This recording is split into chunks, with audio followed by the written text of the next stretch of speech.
Jonathan Haidt once said, the most powerful force ever known on this planet is human cooperation, a force for construction and destruction. Keep this in mind as we discuss today China's entry into Afghanistan as the US exits. My name is Dr. David Oualaalou. And my name is Dr. Ross Stewart. And you are watching Geopolitics in Conflict.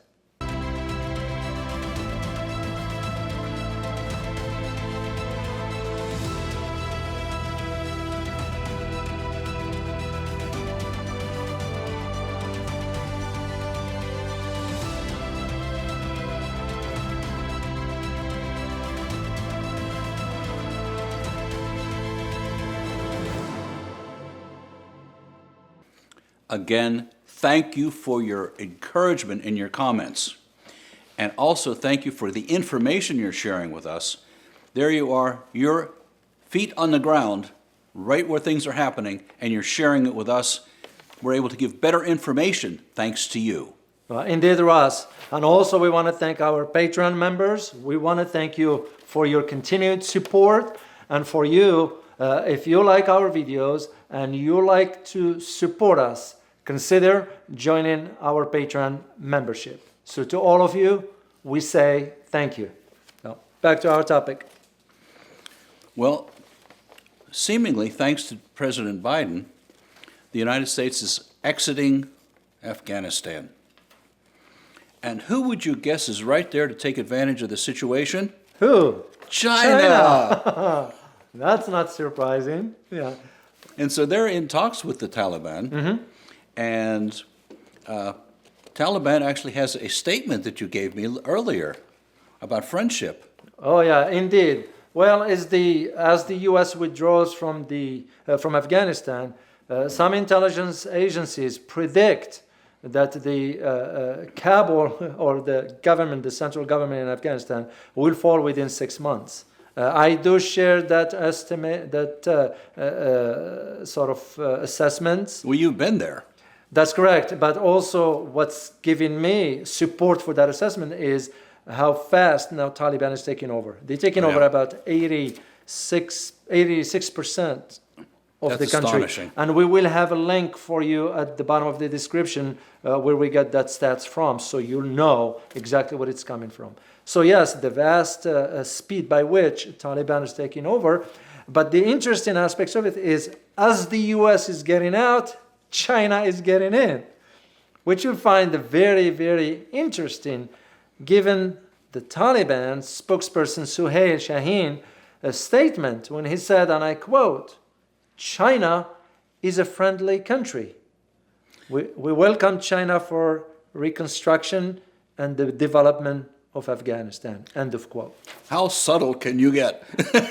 I know, and that's very interesting, Ross, because when in this case, Taliban mentioning that you are a friend, that's a big deal. It's an open invitation, as much of an invitation as I've ever heard. You're absolutely correct. And given my time that I spent in Afghanistan in support of the U.S. government at the time, so I kind of get to see firsthand how things operate within Afghanistan. So to China, this is an opportunity to get into Afghanistan. Well, there are so many reasons as to why that is. Oh, we might mention some of the resources, starting with lithium. That's correct. Well, one of the idea not only is economic, but also strategic, given China's BRI. Right. Because here is the thing. When you think about the control that the Taliban have so far in the country, up to the northeast, and in the northeast, which is only about 100 kilometers from the borders with Xinjiang in China. So you can just see where that sort of, I won't use the term rapprochement between China and Taliban, but at least the welcoming tone of the Taliban towards China, that kind of sends a signal that they are willing to allow the Chinese in for development and so forth. And as we've said over and over again, China has the reputation of win-win scenarios with countries. And this is the perfect example for that, Ross, because economically, China will be able to tap into the untapped natural resources in Afghanistan. And there are a lot of them. Well, you got copper, you got cobalt, you got gas, you got lithium. I mean, those are deposits there. Mind you that some Chinese companies had a contract for drilling into in Afghanistan since 2011. Other companies reserved the right to mine natural resources later on. So now with the U.S. exits, the door is open for China. But the thing for China is China has to play its card right. This could be very tricky and dangerous. It is indeed, Ross. And just to let our viewers know, there are risks involved, major ones for China. But I am certain that China has weighed the cost-benefits analysis before making that decision to moving forward. So They're actually amazingly good at that. We certainly saw it all over Latin America. that's correct, and they did it in Africa as well. So, so the idea that if China can secure those like the mining rights and so forth, but also build the infrastructure much needed in Afghanistan, it's going to be a win-win for both. But that also is going to show how much the U.S. did not accomplish anything in Afghanistan.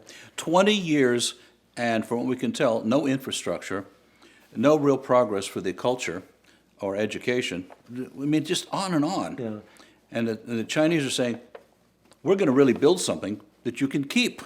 Exactly, It makes a difference. And that is one of the challenges we always had when we go to foreign countries. We do not understand the culture, the customs, the traditions of that particular area, whatever we are operating or whatever we visit. And what we see with the Chinese is they're not paying attention to those things and saying, you have to do it our way. We will respect your way. Let's just do good business together. Exactly. I remember personally, Ross, and I saw this with my own eyes because I was on the ground, for example, in Iraq. You know, I was there a couple times, many years back and forth, and it became clear to me that we do not understand the Iraqi culture just because some of us read a book or two and consider themselves experts in that. It's nonsense, because when you look at the traditions of those countries, it goes back thousands and thousands of years. Afghanistan is no different. So to China, this approach has two tracks, one economic and one geopolitical one. So for the economic, as we mentioned earlier, is tapping into these natural resources, which will be very, very crucial to the industry, especially for the lithium. Oh, for batteries. For batteries. And the important thing about that one is the military application to it.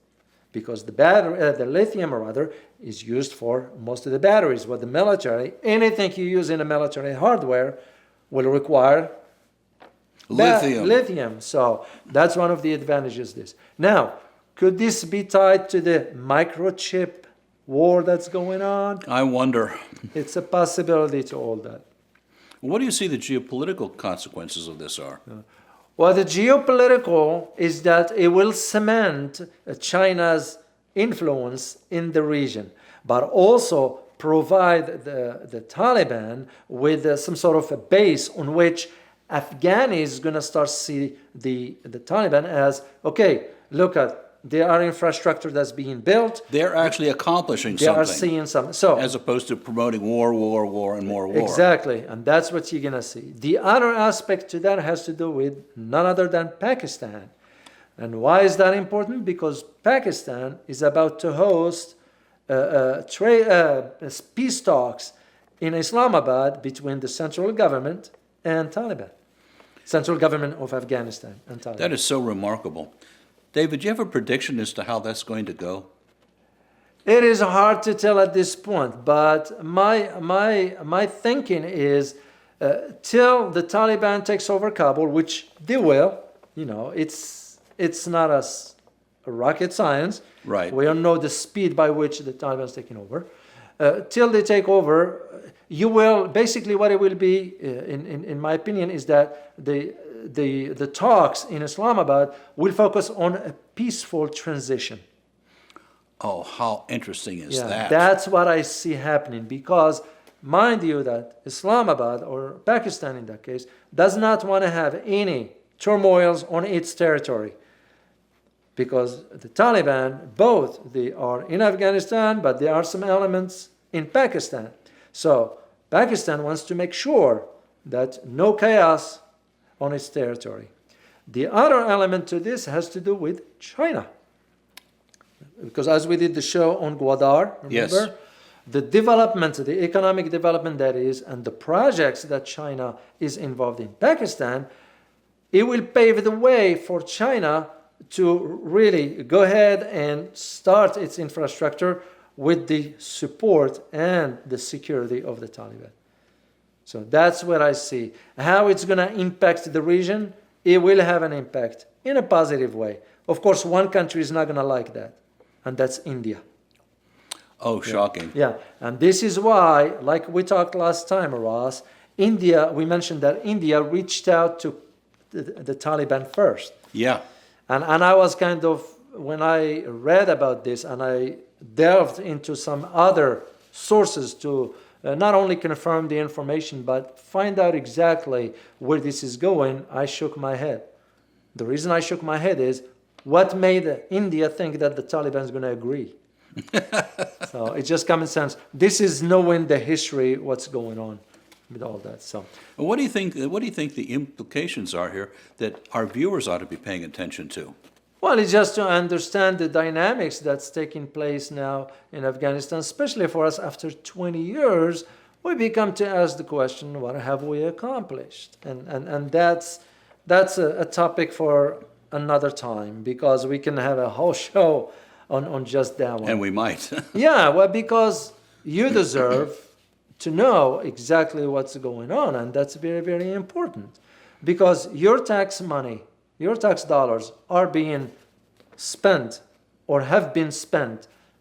I may even use the term wasted, Yeah. because it's straightforward. We don't need to sugarcoat things here, because they've been wasted on some projects or initiatives that have nothing to do with your economic welfare, your financial health, your family, your business, and so forth. So that is a reality. The other aspect is what's in it for you is understanding that those dynamics are going to shape how things are going to move forward. Well, knowing that the current geopolitical shift that's taking place right now is not to the U.S. favor. So, What do you make of the loss of U.S. reputation in this? well, it is. It is a big one. And again, we are Americans. It's our country. And the reason why we bring in those issues is to highlight, the concerns we have. There are those who think that we're just saying this because we criticize America. And Not at all. that has nothing to do with that. We always are. Stay informed. Here's information. You make up your own mind. That's correct. And because we care about where things are going. So the reputation, basically, Ross, is, the way the U.S. left Afghanistan, it just will always be that image of, here's the mighty American military that And left. it's being compared to the closing of the Vietnam conflict. People from the embassy roof being helicoptered Yeah, off. it's just we I don't mean, have this one in Afghanistan. Yeah, we just it's- leave it yeah. basic. Yeah, and that's exactly right. That's the right image. So, which basically a defeat, if you will, and makes you just question. For us as a citizens, as a taxpayers, Right. so are you. We need to ask these questions. We need to mention the truth, that to question the government's judgments regarding conflicts it gets involved in. Exactly. And that's the right for us to do as citizens concerned about the welfare of our country. That's the bottom line to it. So the idea of how this is going to change the dynamics, it changes on a big time. Mind you that just to go back to why all of a sudden China is stepping in as the U.S. withdrawing from Afghanistan is the BRI, the Belt and Road Initiative, which will be a big deal for China. Because now China does not have to go around the Indian Ocean, as you might see on the map. If China can cut through, that's a lot of savings there. Well, what about natural gas getting through Afghanistan? Oh, because we remember the ones with Turkmenistan? Oh, So yeah. if China can diversify its sources of natural gas, that's beside Russia, beside Turkmenistan, beside Iran, Qatar, you name it. So you add to that now Afghanistan. So this is where those changes are coming. You know, on the geopolitical level, yes, that's going to change the dynamics in the region, in Southeast Asia mainly. But mind you that there's also already a conversation between ASEAN countries and China, how to move forward with this cooperation. So. Do you see this as a whole lot of the world is now seeing the United States with different eyes? Well, it is. They are. They are because the dynamics have changed. Gone the days when that U.S. leadership, global leadership was displayed. Right. Not anymore because of the failed policies. Because an ill-conceived foreign policy that does not take into consideration the long-term consequences. It does not consider A, B, C, and D. Why? Because we think in terms of short-term. Right. We're not thinking long terms, we think in short terms. That's one of the mistakes we make in our foreign policy. We don't structure foreign policy for the next 10, 15, 20 years. I understand the argument that things change. Oh, yeah. Yeah, in global affairs, there are always dynamics are changing. But at the same time, you do have to have a good strategy in place. So, and in the case of China and Afghanistan, China had Afghanistan on its strategic site for some time. They just didn't want to go in as the US and NATO were over there. You talk about people who are looking for opportunities. Mm-hmm. There they are. It's a win-win situation in this case. And I believe, truly I believe, if the statement of the Taliban saying that we view China, and I quote, we see China as a friendly country, that tells me a lot right there. For me, that's how, and again, my personal opinion, it tells me a lot. It tells me that the Taliban could provide the security needed for China to develop the infrastructure that will benefit Afghanistan. Everybody, of course, Afghanistan first, but also will benefit China. So. Well, let me get the numbers right for this conclusion. Certainly. 2,442 American soldiers killed, 20,666 wounded in the war. The cost of $2.26 trillion. All of that and for a war that we lost. That's the sad reality, Ross. A sad reality. Let us know your thoughts in the comments. Also be sure to check out our other videos and subscribe, like, share. Help us get our subscriber list up. Thank you for watching. And as always, stay informed. Till next time. Bye-bye.